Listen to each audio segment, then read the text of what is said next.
Saudi আরবের পর এবার মধ্যপ্রাচ্যের আরেক দেশ কুয়েতের সাথে একটি পূর্ণাঙ্গ প্রতিরক্ষা চুক্তি নিয়ে আলোচনা শুরু করেছে পাকিস্তান।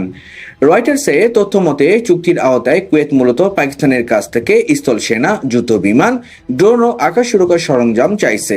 বিনিময়ে ইসলামাবাদ তাদের বিপর্যস্ত অর্থনীতির জন্য কুয়েতের কাছ থেকে জরুরি জ্বালানি সহায়তা ও বিপুল বিনিয়োগ প্রত্যাশা করছে।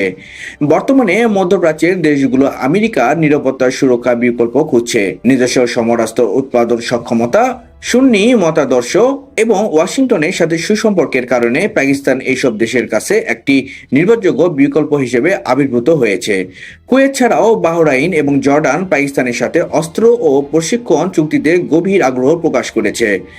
তেল সমৃদ্ধ দেশগুলোর সাথে এমন চুক্তিগুলো পাকিস্তানের জন্য বিনিয়োগের বড় সুযোগ হলেও আন্তর্জাতিক বিশ্লেষকরা সতর্ক করেছেন, সংঘাতপূর্ণ মধ্যপ্রাচ্যে স্থল সেনা মোতায়েন এবং সরাসরি নিরাপত্তা প্রতিশ্রুতির মতো স্পর্শকাতর শর্তগুলো ইসলামাবাদের জন্য ভবিষ্যতে বড় ধরনের ভূ রাজনৈতিক ও সামরিক ঝুঁকি তৈরি করতে পারে বলে ধারণা করা হচ্ছে।